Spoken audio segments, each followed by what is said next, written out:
When things go wrong as they sometimes will, what do you do? That's what we're going to talk about in this new Trying Hard podcast episode.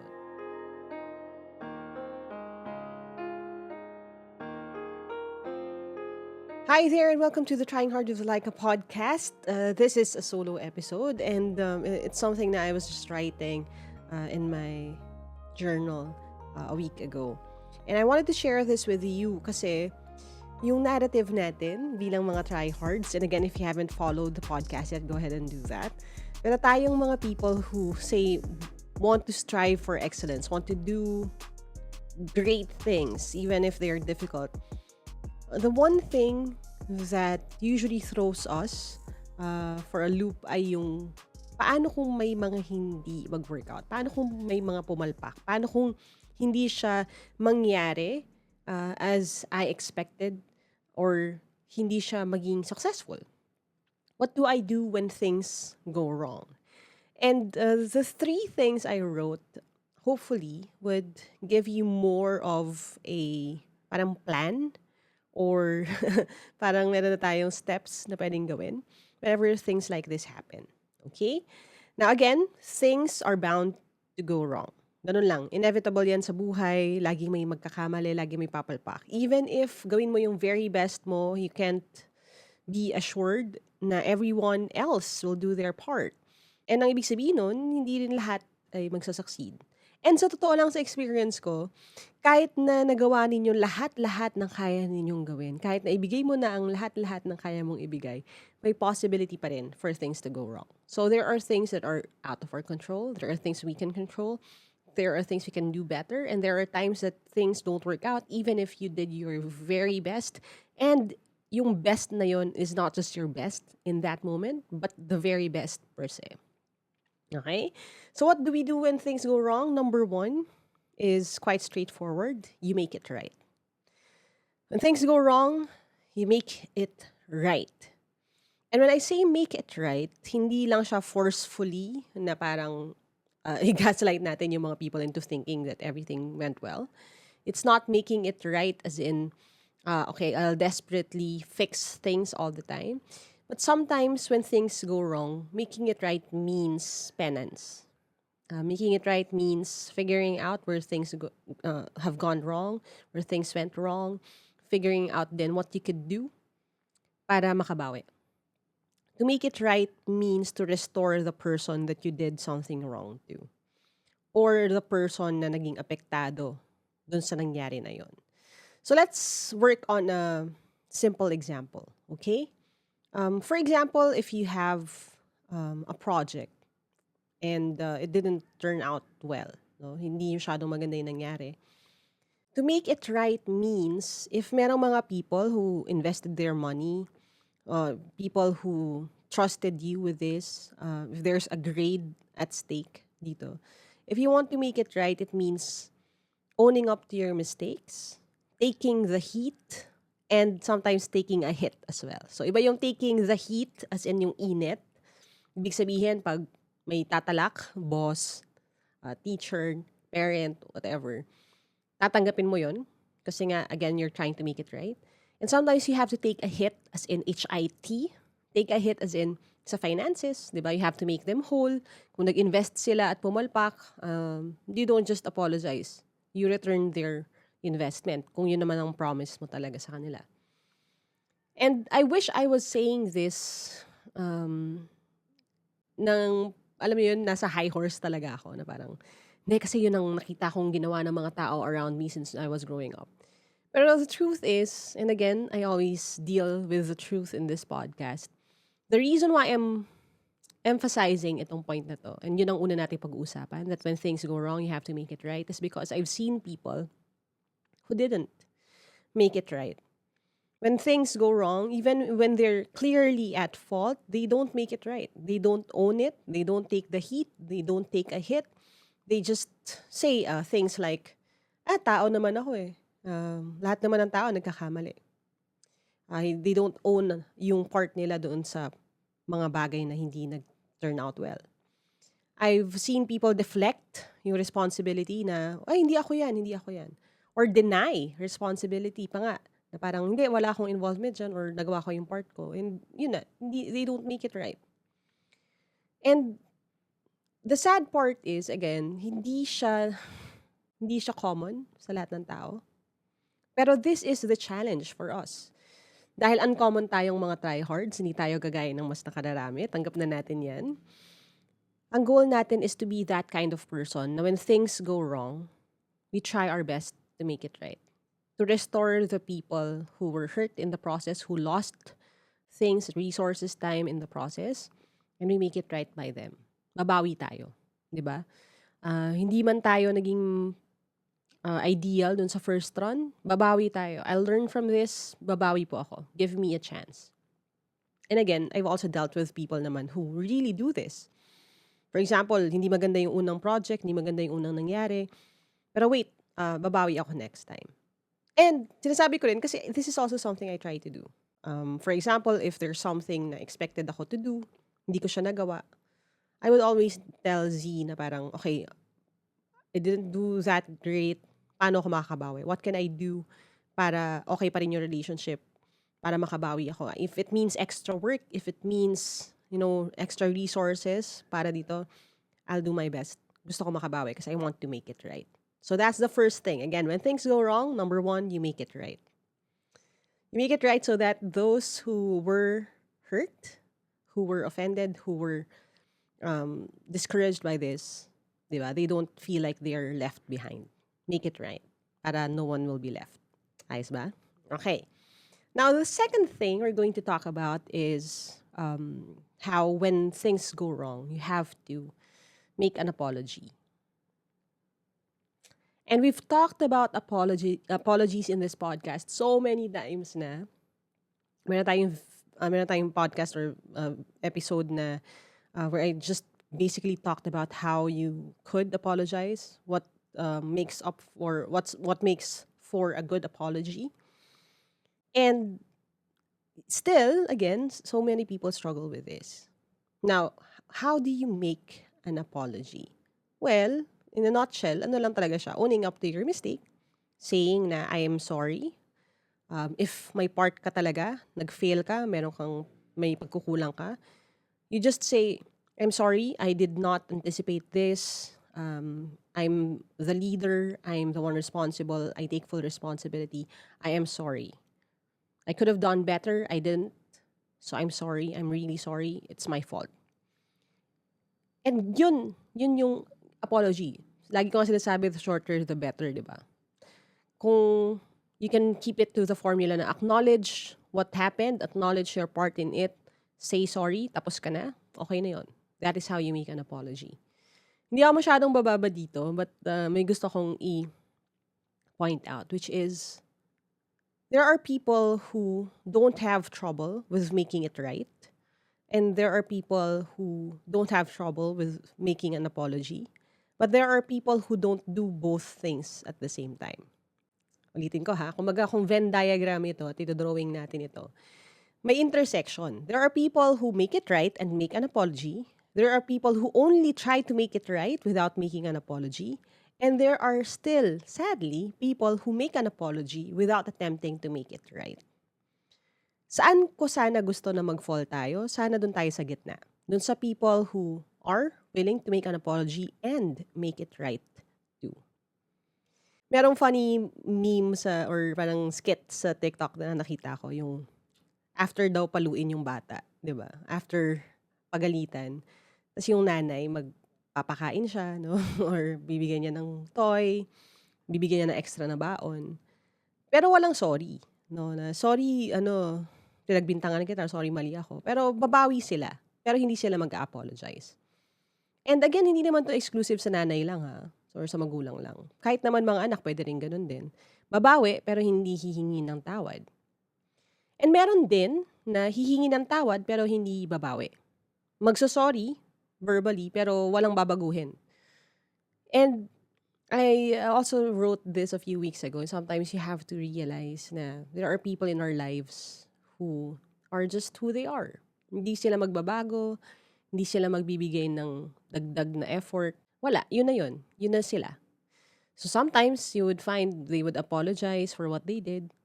Pero mag-expect ka ba na babawi sila or they will make it right or they will try not to do that again? Honestly, hindi. Kasi nga, repetitive na to. At part na yun ng pagkatao nila. So now, you are left with the question na, okay na ba yun sa akin? But again, hindi naman kasi yung podcast na to for those people eh. Ang podcast na to is for the people who want to talk about how to improve themselves. Yun naman ang ultimate goal natin. Contrary to how some people would deem yung conversations that we're having here. It really isn't about the people outside. This is about the people here. You. Kasi nandito kayo. Kasi you clicked on this episode, you're staying and listening to this. Hindi natin mababago yung mga taong nasa labas, yung hindi nakikinig nito. Hindi natin mapupwersa na maging someone who makes an apology and makes it right sila. But what we could do would be to be that catalyst for change, to be that person who decides na, okay, I won't be like that. There are people like that, yes. Those people have hurt me in the past, but I want to be the kind of person who makes an apology and makes it right. When I was thinking about making this episode, it really brought me back to some moments in my past. And I'm happy that I now have the words for it, na I'm able to share this experience with you.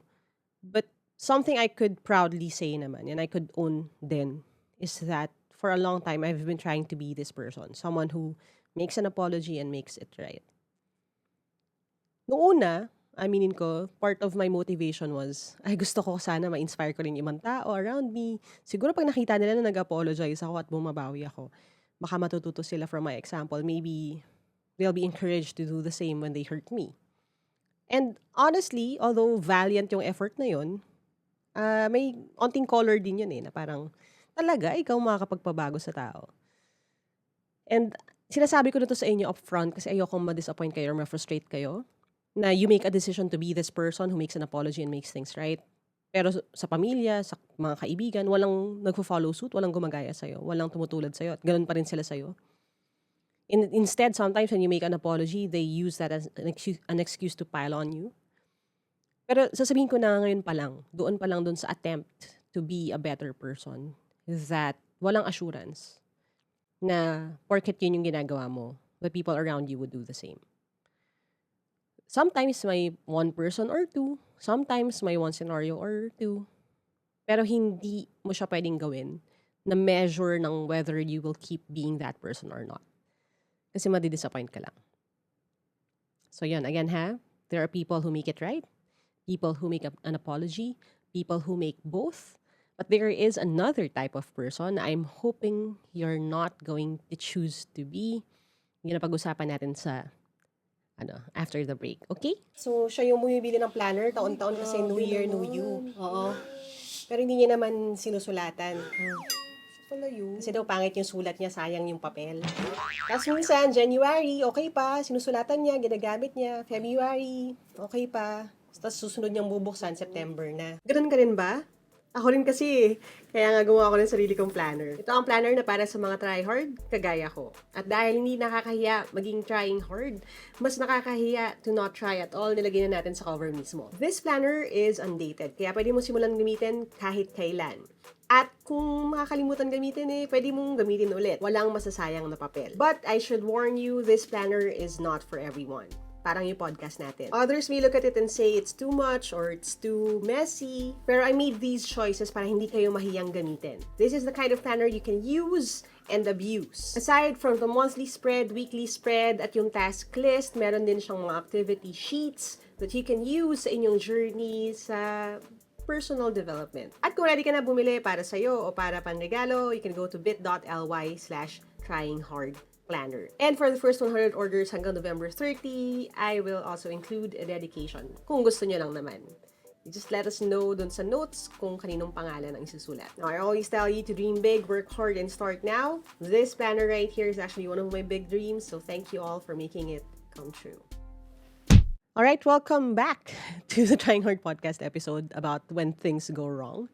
We already talked about making it right, making an apology. And the third thing you could make, na sana hindi kayo ganito, is you could make excuses.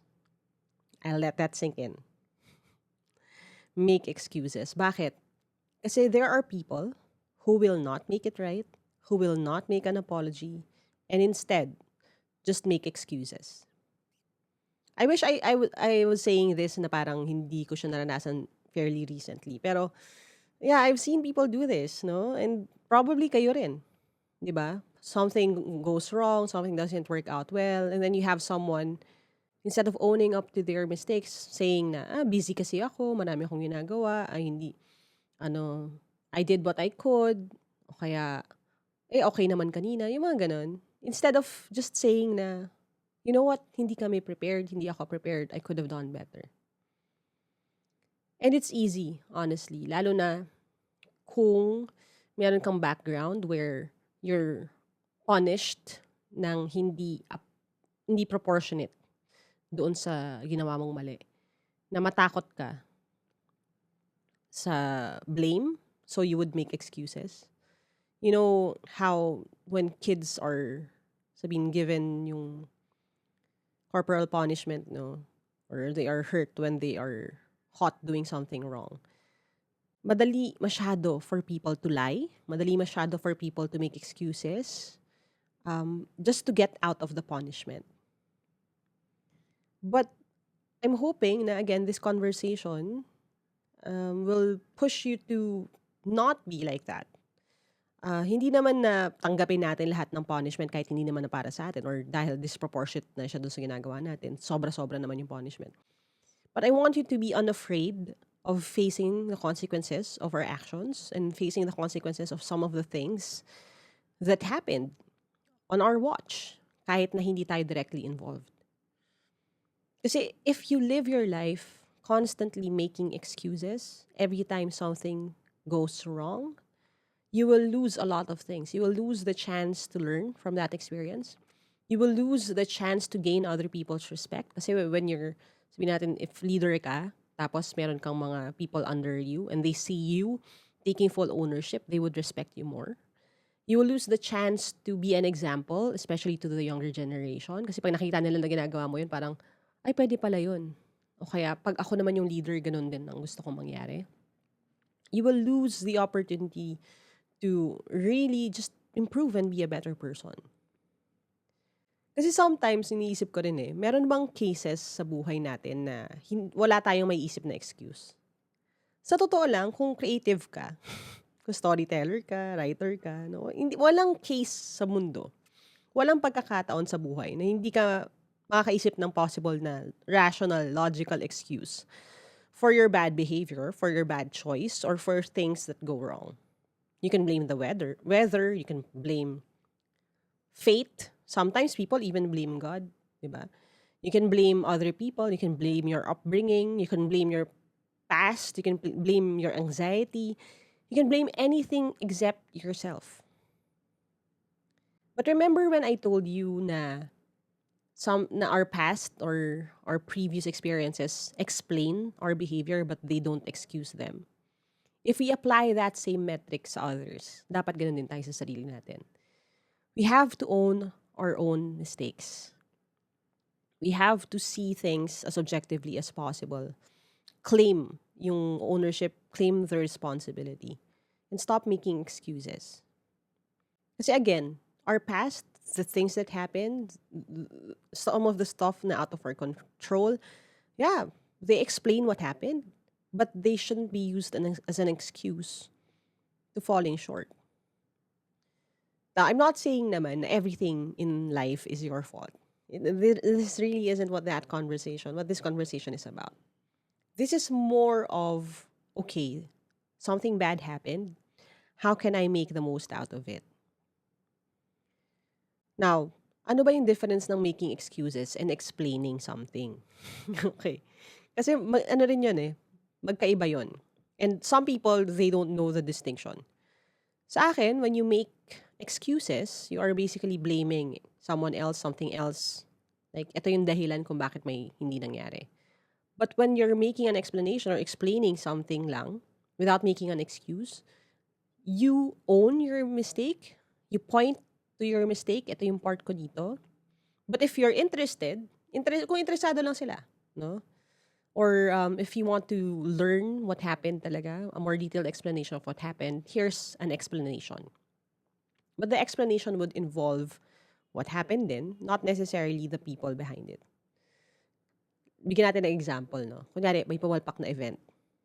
If you make an excuse, you're going to say na, kasi busy ako, yung teachers ko, hindi sila considerate, masyado sila maraming assignment sa akin, nilaglag ako ng mga friends ko. Those are making excuses, no? Excuses yon about something that didn't go well. But you can explain by saying that, okay, I could have done better. I did not anticipate na marami akong schoolwork kasabay nito. I did not anticipate that other people will be pulled away from this. So I need to really contribute more and I need to delegate better.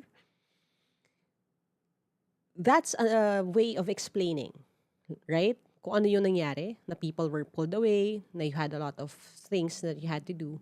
Pero you're explaining but owning your part in it. Na nagkulang ka sa anticipation, nagkulang ka sa preparation, nagkulang ka doon sa mga pwede mong gawin sa part mo. So, you're making an apology, you're explaining things, but you're not making an excuse. So, nasaan dun sa Venn diagram natin yung making excuses? Again, the sad part is there are people who make it right, but make excuses. Tao lang ako. Diba? I did what I could. Hindi naman ako kasing sama ng ibang tao dyan. There are people who make an apology and make it right. People who don't make an apology, make it right. No, nakita na natin yung Venn diagram doon. Pero sa akin, ang distinction dito is, I don't think you can make up an apology, a proper apology, and make excuses at the same time.